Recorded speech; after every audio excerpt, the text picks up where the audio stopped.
You're listening to the Wilson King Podcast. Run that track.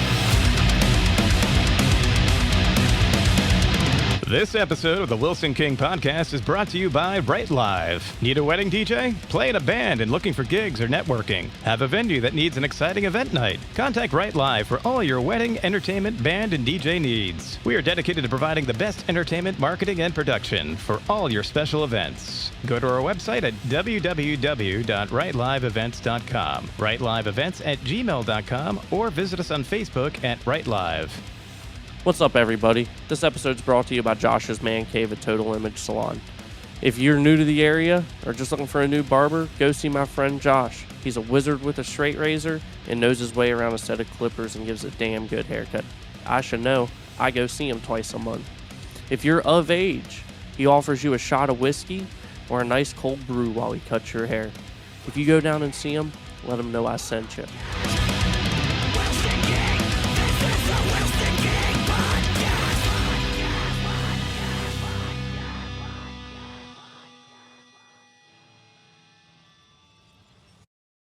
Good day, everybody tuning in. How's everyone doing today? We got a super dope guy that I've been watching on TikTok for a hot minute now, and he's fucking awesome. All of his content I love. His homesteading content, his military-related content, everything is just awesome.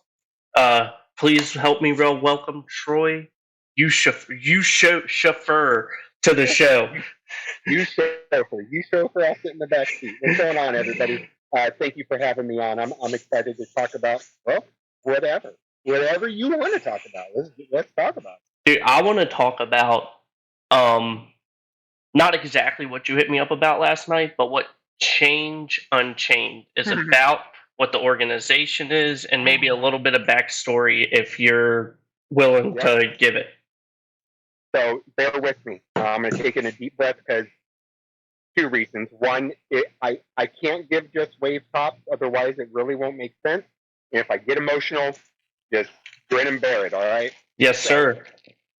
I am active duty military. I'm a Navy chief. I'm a corpsman, Greenside 1 at that. I've been in 18 years. Spent a lot of time in Pensacola, Florida. So to understand where we're getting to in this story, I have to tell you where it came from. From 2010 to 2016, I was in Pensacola, Florida, on Stockley Field, then at the Naval Hospital. During that time, I'm a certified personal trainer, and I ran an outdoor fitness boot camp called Fixed on Fitness.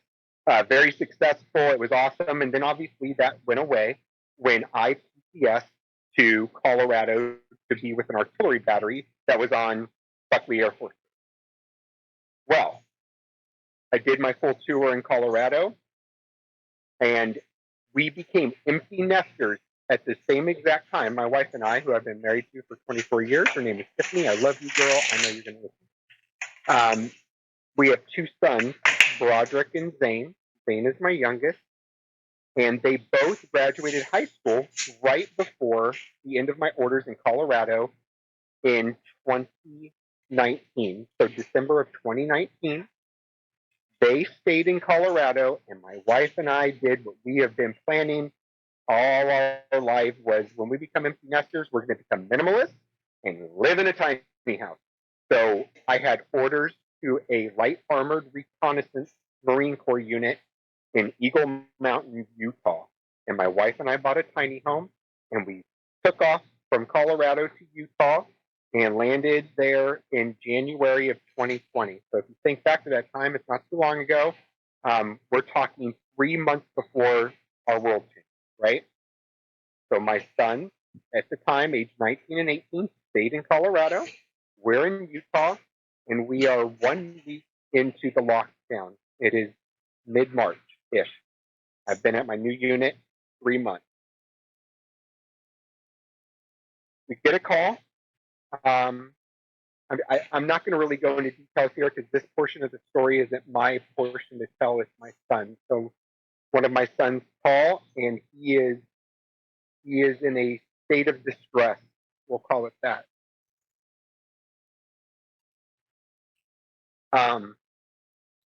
Something had been revealed that when we were stationed in Pensacola before, so this is where my son grew up. Pensacola, Florida. Went to high school, junior high, learned sports, all that. I coached football teams, all that stuff.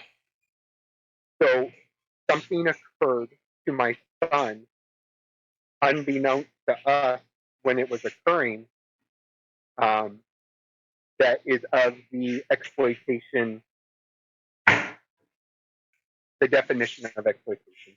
We'll just call it that, okay? Okay. His mental health was declining. And so what my wife did is she immediately packed her shit up. I appreciate you telling me before we started recording I could swear, because welcome to it, because I'm coming in with that.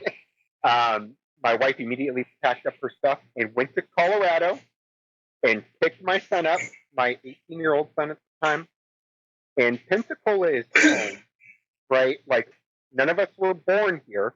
My kids weren't born here. I'm from San Diego. My wife's from Ohio. But Pensacola is where I was stationed during the big portion of my son's growing up, and where we kind of had roots, that we had resources and a support system here. And my wife picked up my son and brought him here to Pensacola to get some very much needed help, right? Luckily, when we were stationed here before, we had purchased a home, and it was being rented out to the executive officer of Naval Hospital Pensacola when we left. It just so happened a week before all this shit went down, they left and our home was open, and they got to come right in and be at the home. So he's getting his help. My wife is here with him. And I don't know if you, as a military man, or your listeners know what HUMS orders are. So what HUMS orders are is it's short for humanitarian orders.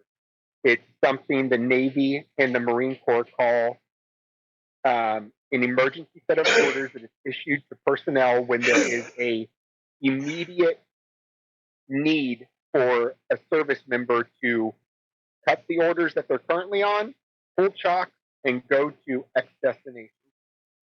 So again, I've just gotten to this LAR unit. We just bought a tiny house, brand new tiny house, and we're in Utah. And my first sergeant's like, he knows the full story of what's happening, and he says, Troy, submit for HUMS orders. And I shit you not, like, it's unheard of. And this is COVID time. Like, military is, you can't PCS, you can't nothing. They learned of the full story of what was going on with my son, and they cut me the orders. So in May of 2020, I came back to Pensacola, and along with being there for my son, I was like, I need to do more when it comes to this world of exploitation and trafficking. Before I continue, it has to be known. And so, parents, I need you to fucking listen to me. If you hear nothing else I say, hear this. My wife and I have been working in the world of exploitation and trafficking since 2011. I was part of an organization that is very well known. I'm not going to drop their name here because I don't want to get in trouble, but if you've heard of human trafficking, you know of this large global organization. And the fact that I chose orders to go to Utah should kind of give it away of who I was with. And I did international operations with them. So if that doesn't put the red flags in your head, like a set of parents that is tracking how things work, how predators work, all of that stuff, we give awareness training to identify red flags that should be like, this needs to stop with my child, or I need to look at their device. It happened to us. And if it can happen to us, it can happen to you. Okay. I mean, I digress a little bit there. But I can't yell at parents enough. Like, stop fucking being your kids' friends. So I get here, and I told you that I had a boot camp before. So what I decided to do was, all of my clientele saw on social media I was back. And they're like, hey, are you going to start your boot camp up again? I'm like, you know what? I think that's a good idea. But instead of charging clients money, what I did was, because my wife and I were involved in human trafficking, even back when we were in Pensacola before, We knew all the organizations in the area, Called to Rescue, Class Kids, Nisi Project, Secret Place. Pensacola is a hub of anti-trafficking 501c3. And so what we did was I was putting on classes every day, outdoor fitness boot classes that cost people a lot of money for free. All they had to do was listen to a 10-minute spiel for awareness training at the end of each class, and I would bring in professionals, all right, to teach these people, this is what you need to look for, or this is how you can get involved. So one of those organizations, the lead of it is a retired master chief. We have been friends for years, and he runs a legit global search and rescue organization here locally. And he brought my wife and I in seamlessly, and we learned for about 6 months how it works. Like, everybody wants to celebrate rescues, right? Like, you'll hear 72 kids rescued from human trafficking. And do not get me wrong, like, that's worth celebrating. That's a big deal. But then there's then what? And people forget about that. Like, okay, you rescue kids. Well, what happens then? Like, is there parents? Is there a guardian? Is there counseling? So one of those links in the chain that we found for adult survivors was that they may get into a safe house, but there's a good chance they don't know a trade. They don't have any employment. They have zero money. They have nowhere to go. So what Change Unchained, and I'll put a bow on this because I've been rambling. What my wife and I did is we sold that home that I was talking about that the XO moved out of in April of 2021, so 15 months ago. And we bought 21 acres of land just across the border into Alabama in a very rural, secluded area. And we took all that money, bought the land outright, and have constructed a tiny house village for survivors to come live for free. We live in a tiny house ourselves. I'm sitting in it right now. And along with the search and rescue aspect that we do all over the country, we house survivors about 400 yards to my right off screen in what will eventually be 4 tiny homes. Right now we have 2. That's Change Unchained. Okay. Dude, that is fucking amazing. Like, I agree. dude, that is, like, I mean, like I told you before we got on, like, human trafficking's always been a big thing. Exploitation, because, you know, I've had someone in my life not do it to me, but someone that I knew of that I would never have thought in a million years would have been that type of person, be that type of person. So, like, ever since then, it's always been something in the back of my mind, like, well, fuck, do we really know people outside of work, or do we really know people that we've spent months upon months with? And no, you don't. And then, like, granted, this is going to be kind of, you know, but what really, really brought me into it was, like, whenever all that bull crap, whenever all that stuff was being said about Epstein, I don't want to say it is or wasn't bull crap, but all the stuff that was being said about Epstein. And it made me really think, like, okay, if someone who's, like, this known, he's in good with all these people, if he's doing it, who's to say Bob down the street ain't doing it too? It's funny that you bring up Epstein. So I actually have a shirt. There's a photo on one of my Facebook or Instagram from a year or so ago. I have a shirt that I had custom made. It says Epstein did not kill himself. There is good and bad that has come out of the Epstein thing. Now, you and I have not talked about this, where I'm about to take this conversation, but I want to give my gist on this because of something that happened here recently within the last couple of weeks. The Epstein thing is a positive in the aspect of it opened a lot of eyes to the word human trafficking to those that may have not have heard it before. That's the good. The bad is I'm going to give you an example of something that happened to my wife and I. We were there was the Marine Corps League invited us to set up a tent at a event in Pensacola at a country club where each hole at the golf course got to set up a verified nonprofit, and we were one of the ones that were invited.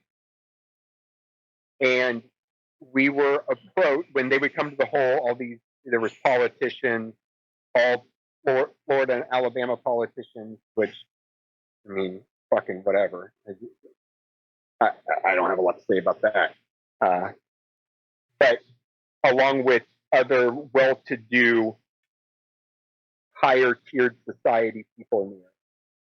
So when people would come up to our pop-up tent, and they'd see our little shirts and swag that we sell for fundraising stuff, our little trifold, and this lady started down a very loud path regarding, I'm not going to say she didn't say she wouldn't support us because we weren't doing what I'm about to say, but the fact that we weren't going after Hillary Clinton and started using buzzwords like adrenochrome, and I'm just like, y'all know, like, human trafficking.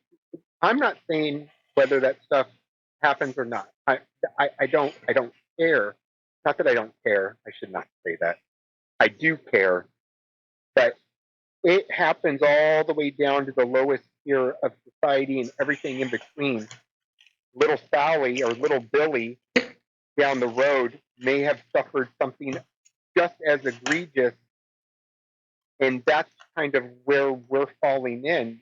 It doesn't matter who was preying on these victims.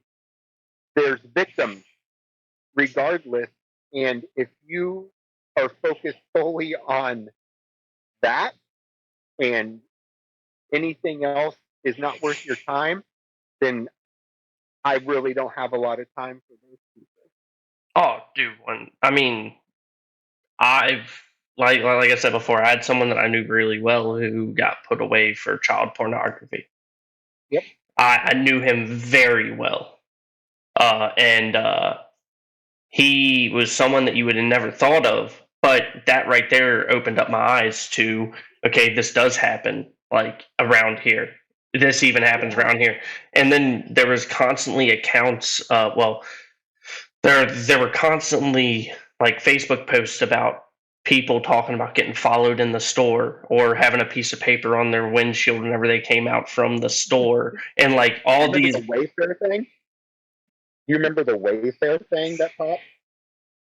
Yeah. I mean, it did. There were so many stories in a very condensed time. And again, I'm not saying the validity of them being true or false, but there were so many. The stories were always so fantastical all the time. When with what we see, it's not some elaborate story. Most trafficking and exploitation cases that we deal with are happening within the household, within the home. So when I say that, like, you're putting two and two together, there's a lot of familial abuse happening. Mm-hmm. It's not Epstein taking your kid to some island. It's Uncle Billy doing some very horrible things and ensuring that he tells his niece or nephew or whoever, hey, what happens in the house stays in the house. This is a family issue, blah, blah, blah.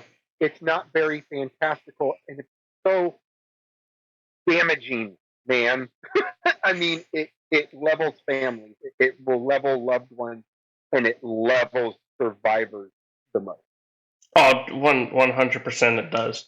It really does, and it's really sad. I mean, it's extremely sad whenever any of that happens. Yeah. And it took me being in some sort of relationship with someone that dealt with it to see the true, like, aftermath of it. Because it was someone that I was very close to, and seeing, like, how they felt about it afterward, like, felt even years down the road. It was, like, very eye-opening for me as well. Yeah, I mean, even within my immediate household, that there are instances of things that have happened in uh, their lives that happened decades ago that impact them to this day. And then being within the line of work that we do, like, so I would imagine you have a lot of military. Um, your audience would be predominantly military. I don't know that for a fact. I'm just guessing. But even if they're not military, like we're busy as shit, right? Like our op tempo for the military is, for the most part, pretty strenuous. So on top of that, we're doing all, like, it's not like I take leave, do this work, go back to work. Like, I'll do my military job. When I have breaks in between work and my military job, I'm checking our case files, making phone calls, whatever. And then I come home and we get right to work. And you kind of learned about that last night. We were supposed to record this last night. We have an active case right now. And if you go on our Change Unchained, I know it can be a tongue twister, but it's 2 words: Change Unchained, Facebook, Instagram, or TikTok. The National Council on Missing and Exploited Children. So that's kind of the hub for youth that are being trafficked or exploited and are currently missing, is NICNIC. We are currently assisting with a case with them. And if you can see the posters that we're putting up on our social media, and we were supposed to come and talk last night, and out of the blue, like, you can get a call and say there's a hit for intel or whatever that XYZ is occurring, and you got to follow up on that. So there's a lot of times my wife and I will have to deal with stuff at 2, 3, 4 in the morning. But life continues.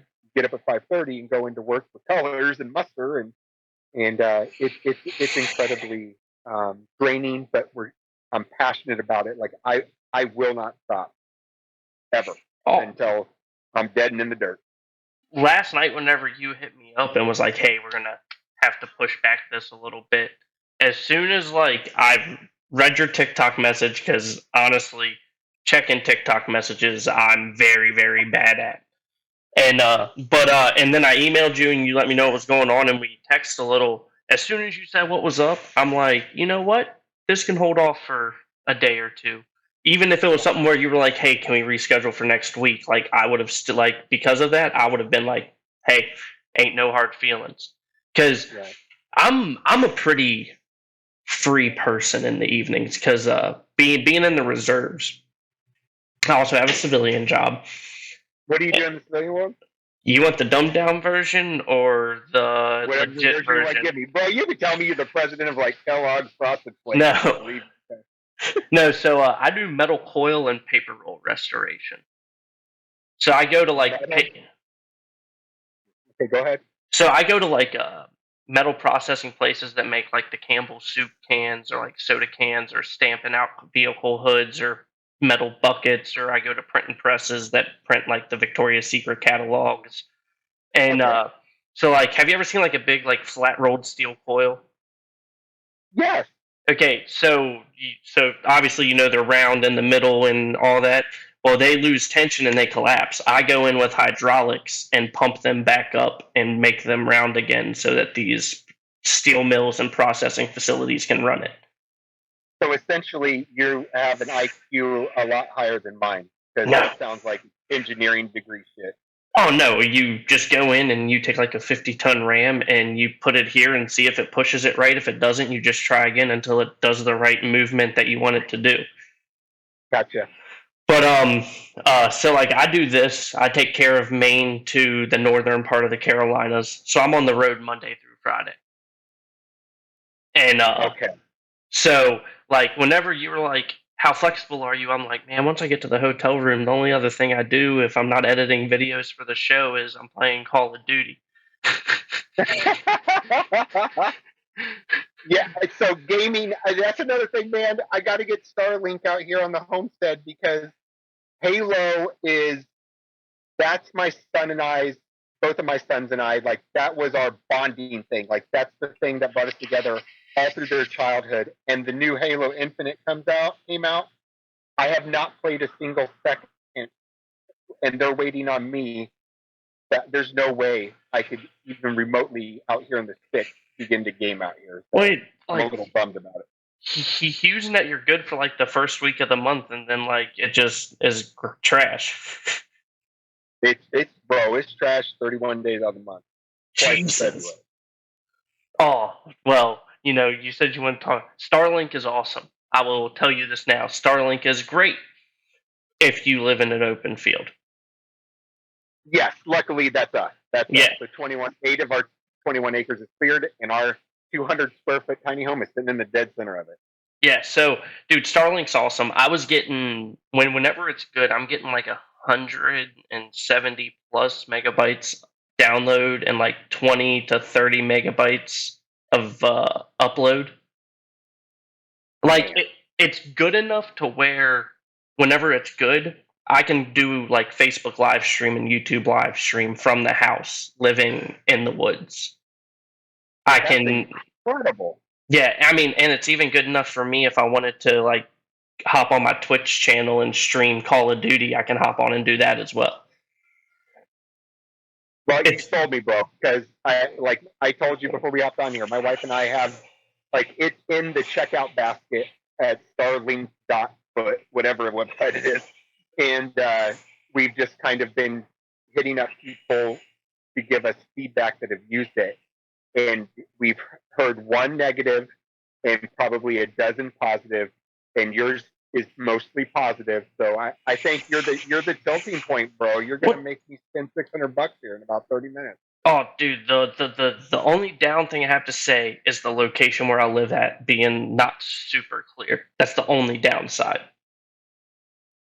Well, luckily I got it. It's amazing, and I wish I could, if we were like live streaming this recording, kind of like we do tours around the ranch all the time.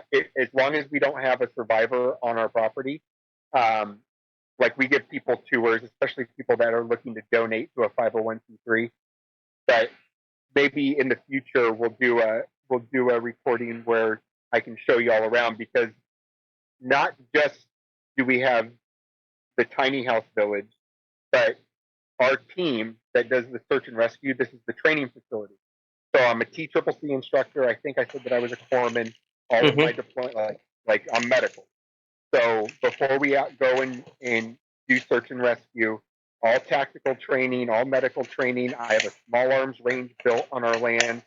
Now, mind you, whenever I bring this topic up, I make sure I caveat that, because if you do domestic search and rescue, so if you are in the United States of America and you are an NGO, a non-governmental organization, or a 501c3, and you are in the realm of search and rescue or anti-human trafficking, looking for missing kids, you are not kinetic whatsoever. We don't stack doors. We're not repelling out of helicopters and throwing flashbangs into people's homes and pulling survivors out. It's illegal. Like, we can't. What we do. Anyway, what we do as well is we assist law enforcement. We work in tandem with law enforcement. All the intel gathering, surveillance, OSINT, reports, all of that. We do everything that leads up to the part where somebody with authority and a badge will be able to do, if necessary, the door kicking, the repelling, and the flashbang.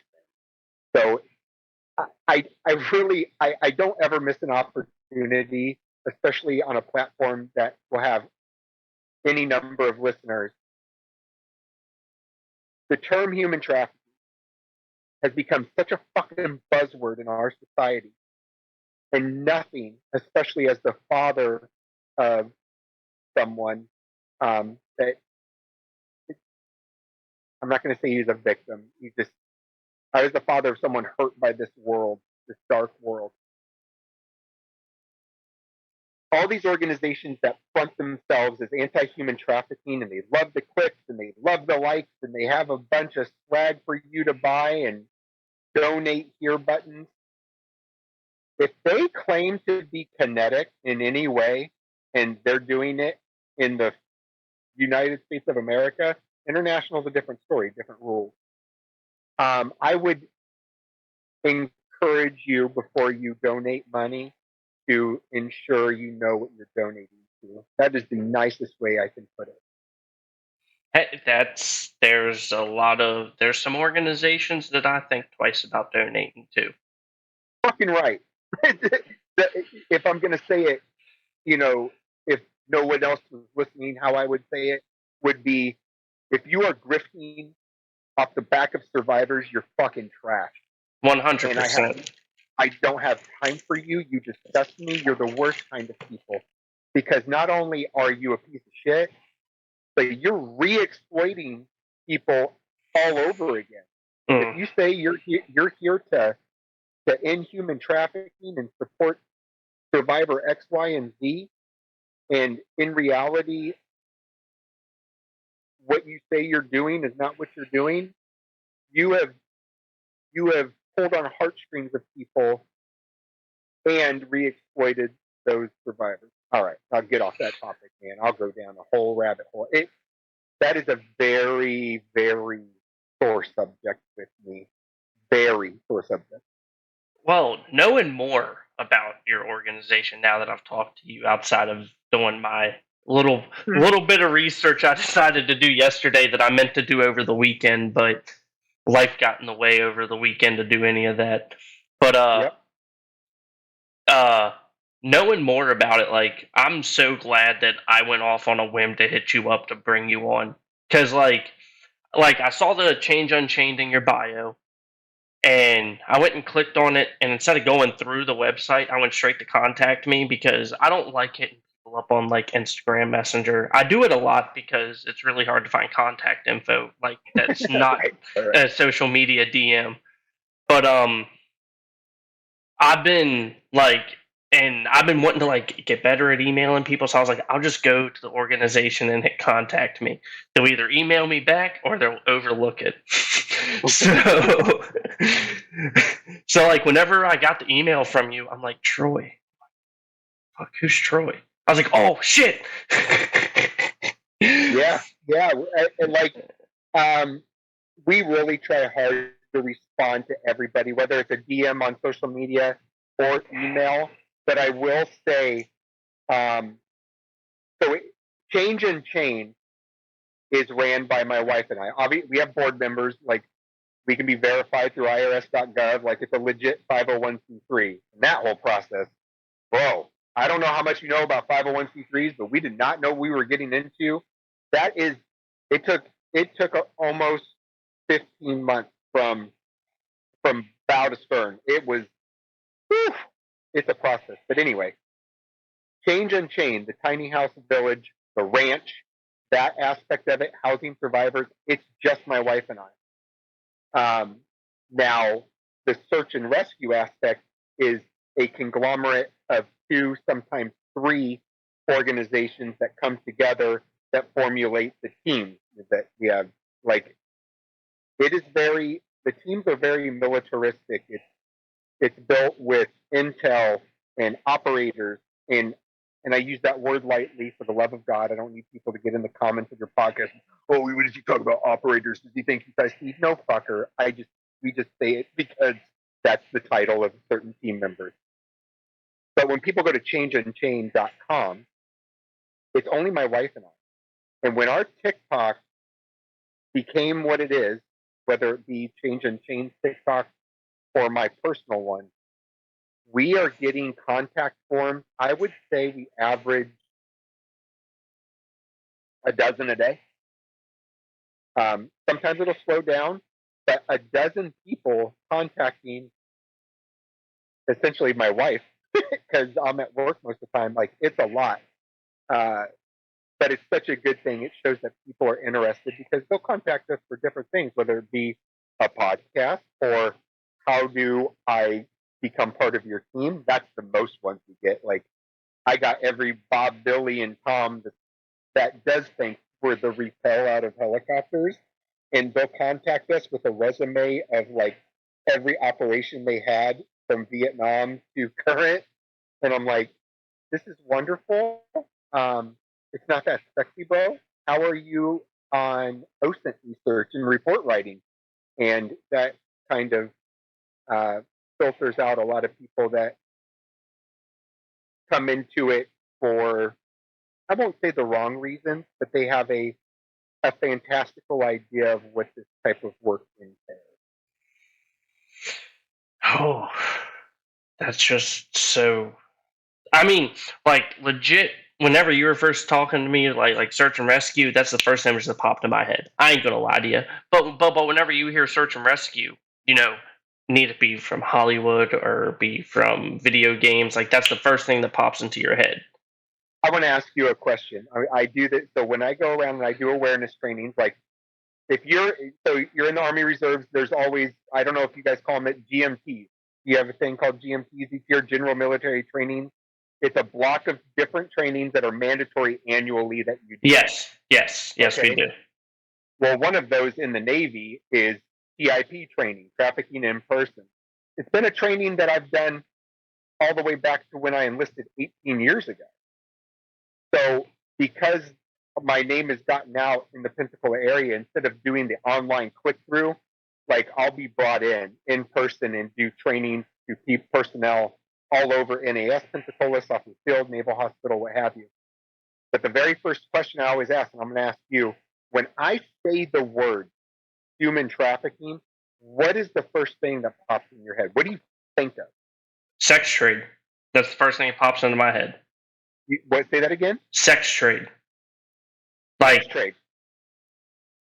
And if I say a minor is being trafficked, what image is in your head? Like, what do you think of? What do you think that situation looks like?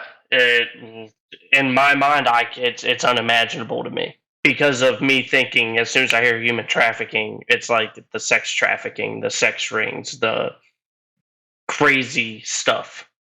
Right. So, exactly, the crazy stuff. So 9 times out of 10, if I point at somebody in the training, I say, right now, what's the first thing that pops in your head when I say human trafficking? I promise you, 7 to 8 of the 10 are going to say the movie's Taken. Everybody thinks that human trafficking looks like cages in basements. It's dark. Now, mind you, that those things do happen, but that's not the majority. It's very out in the open, being done, like I said earlier, in the home.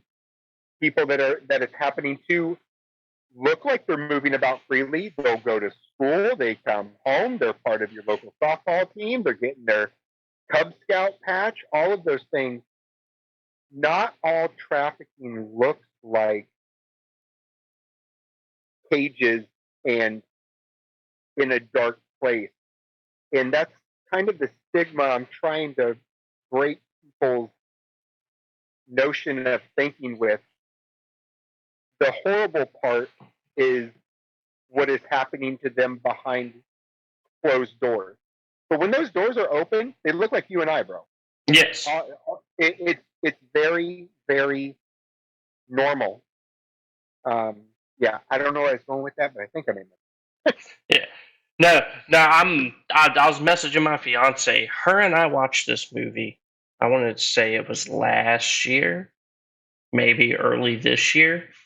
And it was a movie about this girl who gets taken from her mom at a young age.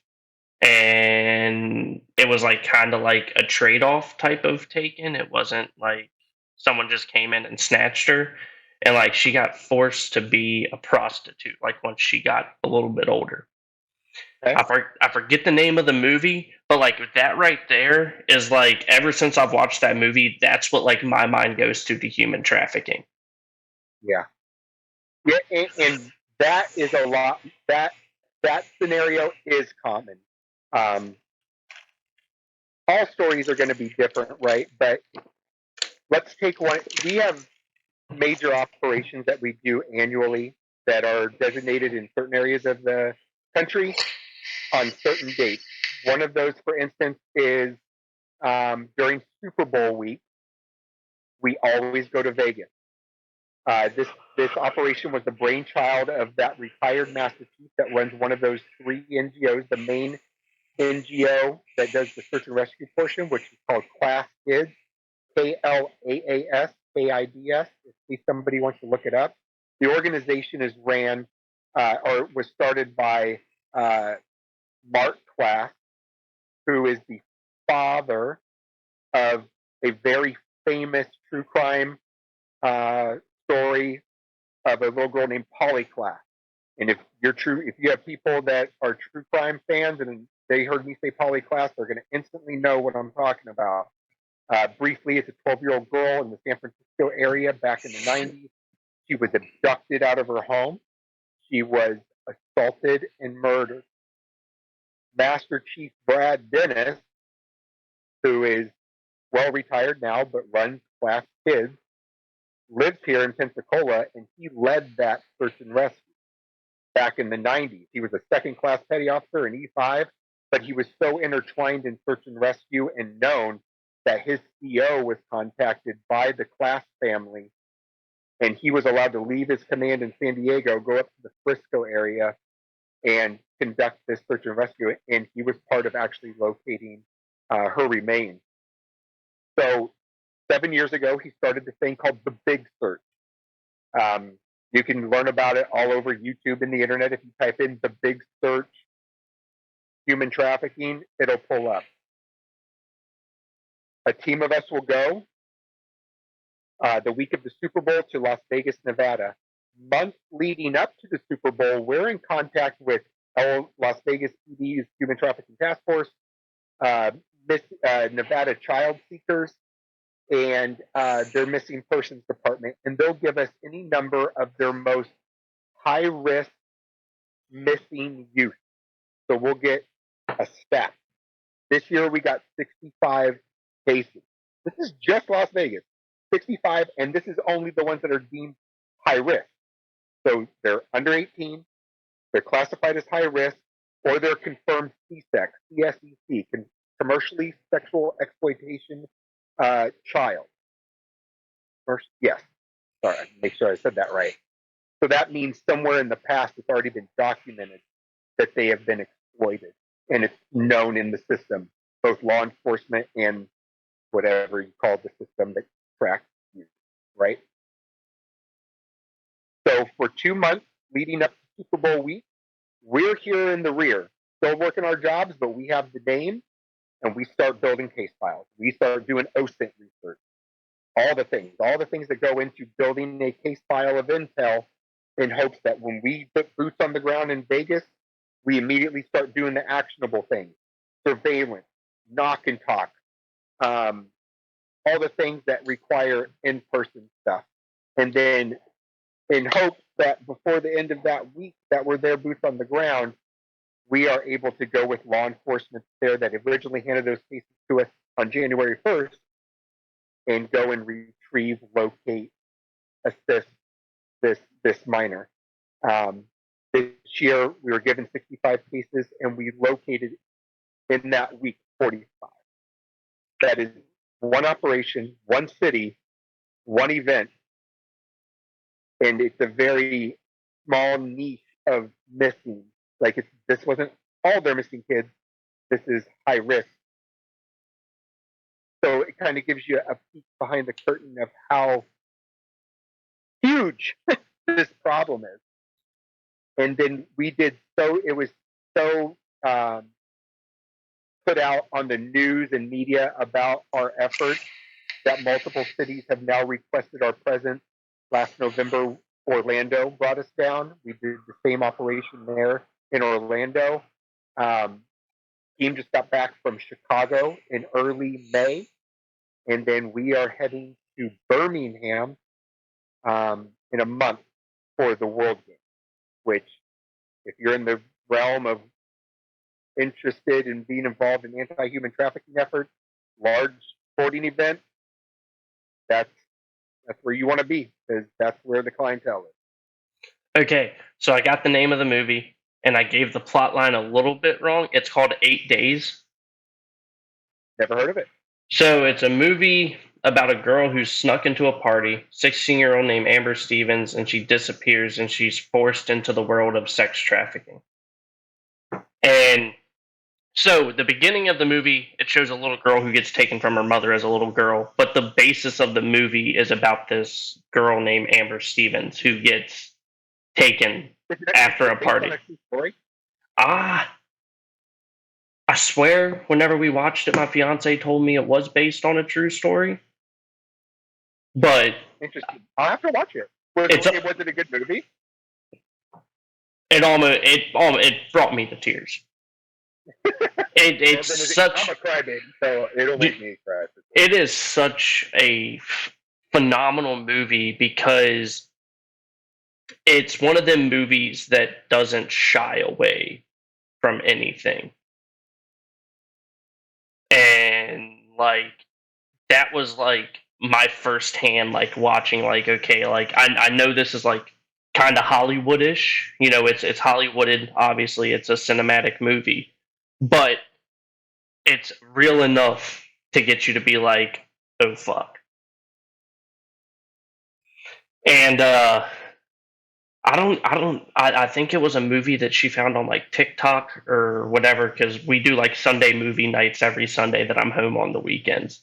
So like every Sunday we'll sit down and watch a new movie. Need it be horror, drama, comedy. Typically it's a horror movie or like some true crime documentaries. So far you've sold me on Starlink in 8 days. All right, I got you. I got to write those things down. And you can find it on Amazon Prime.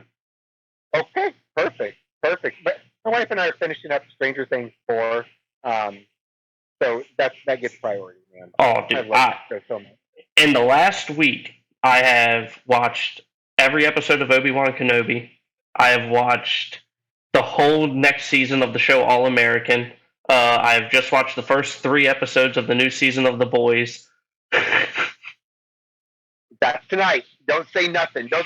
We're so excited about that. Don't tell me nothing. I'm told that the first episode is just there's something that'll make you cringe. So I'm curious to see that. All right, yeah. Don't spoil it, man.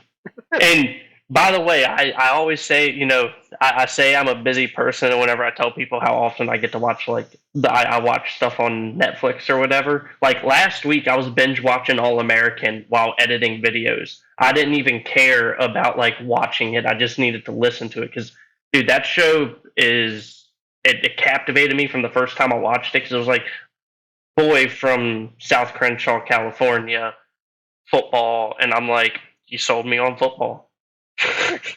Are you a big football fan? I'm a huge football fan. All right, this is going to determine where our relationship goes. All right, so I assume you're a West Virginia College fan. Hell yeah, WVU. Okay, that's fine. Okay, NFL team. I'm a Cowboys fan. Now, that is a negative 2 cool point strike against you. But the fact that it's an NFC team, we can still be friends because I am a huge Chargers fan. Like, diehard to, like, I got a bolt on my finger that my son has too. We call it the bolt stash. And whenever we're apart and it's the season, like when the Chargers score, we'll take pictures of our little bolt stash and send it to one another. I am a diehard Chargers fan, born and raised San Diego. So I'm a diehard Cowboys fan. I grew up in a man, it hurts to say it, but I grew up in a Washington Commanders and Cowboys home. Okay. That took a lot to say. But so growing up, I still remember like one of my first games ever watching. Emmitt Smith still played for the Cowboys. Troy Aikman was like on the back end of being there. So like that was like my introduction to the Cowboys. And I've loved them ever since, even through their bad years. Yeah, the Cowboys they're like the NFC version of the Chargers, except I don't have any old crusty rings to brag about. The only Super Bowl we ever made it to, we got waxed by Steve Young and the 49ers. But you're a team that gets hyped up every year in the preseason, like the Chargers, especially right now. The world is on a Justin Herbert love fest, and which is awesome. But we'll get our hopes up, and then just like last season, right? It all came down the final game of the year against the Raiders, a tie or a win, and we're in. And it went down the way it went down, where had we not called that timeout, the Raiders were going to allow it to be a tie, and we both would have made the playoffs, and it would have knocked the Steelers out. But instead, we screwed up, and we got kicked out of the playoffs on the last play of our 2021 season. And that heartbreak is just a habitual thing as a Chargers fan. Was this Justin Herbert's rookie year, or is this his second year in the league? So last year was his second year. He is. I'm not going to lie. I was on the Tua train when that whole draft went down when we were in that tiny home in Utah. So my wife had already gone, taken my son back here to Florida. I'm alone in the tiny house, and we're watching the draft. And I wanted Tua so bad. The last thing I wanted was Justin Herbert. I did not want him. I was so mad when Miami took Tua. We took Herbert. And then, if you remember, the whole reason Herbert even got a shot, he was supposed to sit behind Tyrod Taylor a year. And Tyrod got stuck with a freaking hypodermic needle in his lung during the pregame of week 2. And Justin Herbert came in, and the rest is history. And now I love him with everything in me. Oh, dude, he's got so much potential. So much potential. And, like, I'm on the Dak train 110%. I know there's a lot of Cowboys fans that are going to disown me for that. But, like, whenever it comes down... His numbers are pretty. Oh, 100%. Does he play well in the clutch? Not so much. But that is something where, like, there for the longest time, I was able to hide behind the fact that our defense wasn't that great. And now that our defense is doing really fucking well, it's like, well, fuck, I can't hide behind that anymore. Vander Esch is a beast, bro. He is a beast. Dude, Micah Parsons is an animal. He is going to be a baller for a long time. I got 3 minutes, friend. Dude, so let's go ahead and wrap this up. And definitely want to bring you back on because there's just so much more I want to talk to you about, especially homesteading. And, yeah, sure. But go ahead and just run down your socials or where anyone can get a hold of you at or see your content. Awesome. So, first off, thank you for having me on. Instead of promoting myself off the jump, if you want to learn about Change Unchained, which is easily the most dominated topic on this episode, if you go to Facebook, we have a Facebook page, we have an Instagram page, and we also have a TikTok. And all you have to do is type in Change Unchained. And then our website has more information, changeunchained.com. And then my knuckleheadness, if you want to see an absolute idiot on social media, all you have to do is type in Troy Ulshoeffer, TroyUlshoeffer, and you'll find me on any number, but where I'm probably more well-known and put out ridiculous, stupid content is TikTok. Dude, your TikTok content cracks me up so much. And but dude, seriously, thank you again for giving me the opportunity to sit down and talk with you. Definitely want to do it again because there's a lot more I want to talk about. But with that being said, thank you everyone for tuning in. You can check us out if you haven't checked us out already at thewilsonkingpodcast.com. You can listen to all of our weekly episodes wherever you can stream: Apple, Spotify, Google Podcasts, iHeartRadio, wherever you can stream them. But obviously, if you're watching this, you're already on YouTube, so I don't need to tell you much more of that. But this is where typically all of our Zoom calls go. That's throughout the week. They don't get released. They're standalone type of episode. So if you liked this, there's much more coming your way. Thank you everyone for tuning in. Be safe. Be responsible. Don't drink and drive. Peace.